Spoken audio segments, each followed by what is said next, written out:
Hello friends, welcome to defence matrix. तो आज हम बात करने वाले हैं active electronically scanned array based radar की, स्पेशली चाइनीज़ AESA रेडार्स की।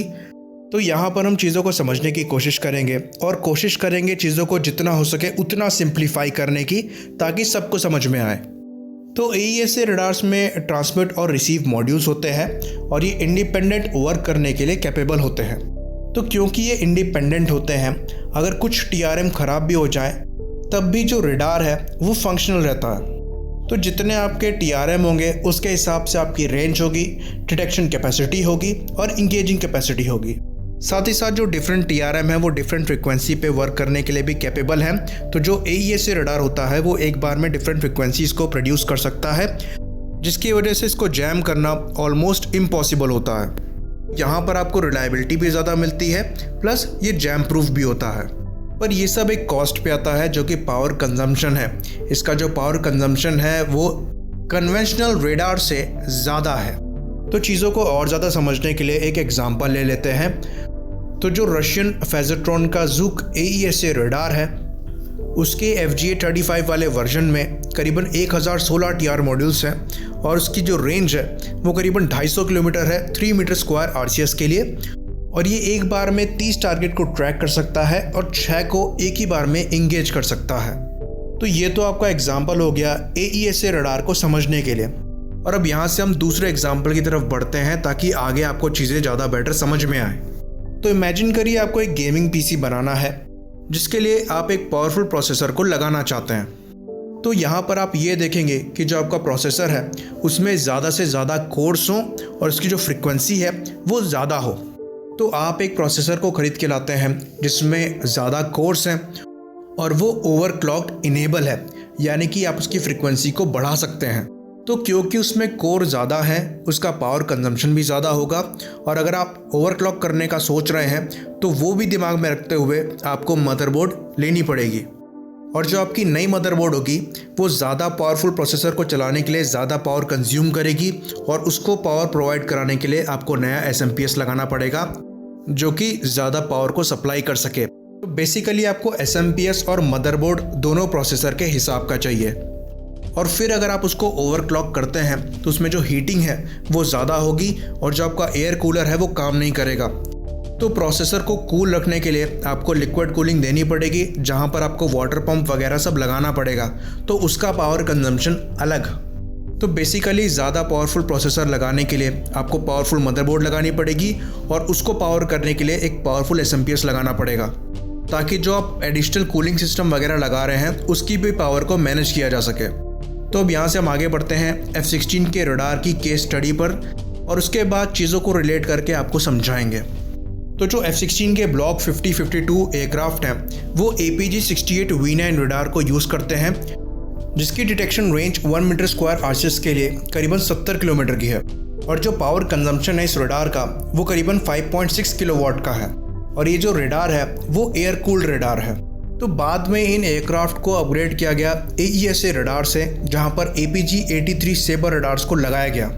तो अगर APG-83 की बात करें तो इसमें अराउंड 1020 TR मॉड्यूल्स हैं, और जो गैलियम आर्सेनाइड का TR मॉड्यूल है वो एक TR मॉड्यूल्स 10 वॉट की एनर्जी लेता है।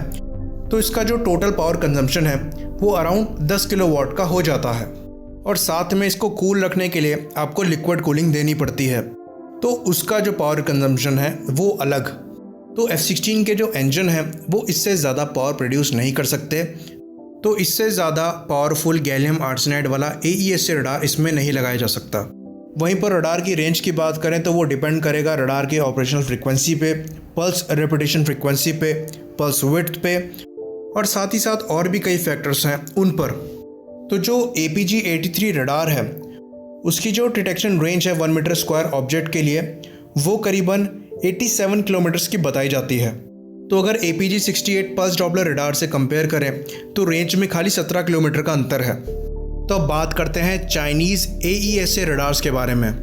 तो जो J10 में AESA रडार लगा है वो करीबन 1200 TR मॉड्यूल्स का है, यानी कि ये करीबन 12 किलोवाट की एनर्जी कंज्यूम करता है। तो अगर लिक्विड कूलिंग वगैरह ऐड कर दें तो प्लस 1 और 2 किलोवाट एक्स्ट्रा मान के चलते हैं।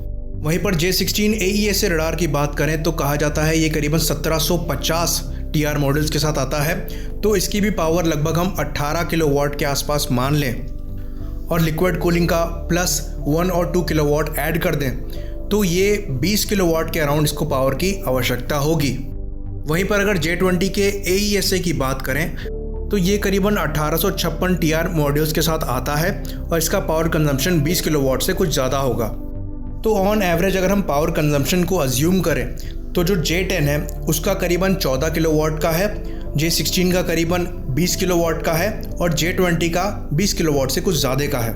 तो बाकी सब तो आपका ठीक है, पर प्रॉब्लम ये है कि जो आप इंजन यूज़ कर रहे हो वो AL31 इंजन के ही वेरिएंट्स हैं, यानी कि जो इंजन SU30 MKI में लगता है ये सारे एयरक्राफ्ट उसी के वेरिएंट्स को यूज़ करते हैं और ये जो इंजन है वो दोनों मिलकर 20 किलोवाट पावर कंज्यूम करने वाले इरबिस ई रडार को पावर नहीं दे सकते। इसीलिए जो चाइना का Su-30 MKK है उसमें इरबिस ई रडार को नहीं लगाया गया है, यानी कि आपका प्रोसेसर स्ट्रॉन्ग है, आपने मदरबोर्ड भी चेंज कर दी, पर जो SMPS है वो पावरफुल नहीं है, तो आपका जो प्रोसेसर है वो अपनी फुल कैपेसिटी में परफॉर्म नहीं कर सकता और उसे ओवरक्लॉक क्या आपको अंडरक्लॉक करके चलाना पड़ेगा। तो जो सिंगल इंजन AL31 है जो कि J10 में लगा हुआ है वो 10 किलोवाट के ऊपर की पावर प्रोड्यूस नहीं कर सकता और 10 किलोवाट भी कर पाएगा इस पर भी डाउट है। तो अगर ये 1200 TR मॉड्यूल वाला रडार यूज़ करता है, इसका मतलब जो उसका पावर कंजम्पशन है उसको कम करके रखा गया है, तो उसकी जो रेंज है वो उसकी कैपेसिटी से काफ़ी कम होगी और यही सेम ट्रेंड जो है वो बाकी चाइनीज़ एयरक्राफ्ट में फॉलो होगा। तो यानी कि अगर मेरे पास ज़्यादा कोर का प्रोसेसर है लेकिन मैं उसे अंडर क्लॉक करके चला रहा हूँ तो मेरे लिए ज़्यादा एफिशिएंट पड़ेगा कि उससे थोड़ी कम कोर का प्रोसेसर मैं ओवर क्लॉक करके चलाऊँ। तो ये जो ज़्यादा TR मॉड्यूल्स का छलावा है ये खाली छलावा है, उसके हिसाब से ये रडार्स परफॉर्मेंस नहीं देते होंगे। इससे बेटर है थोड़ी कम TR मॉड्यूल्स का ही रडार हो लेकिन उसको सफिशिएंट पावर सप्लाई हो। आई होप आपको चीज़ें समझ में आई हो। इसी बात पे इसे ख़त्म करते हैं। लाइक करिए, सब्सक्राइब करिए। जय हिंद।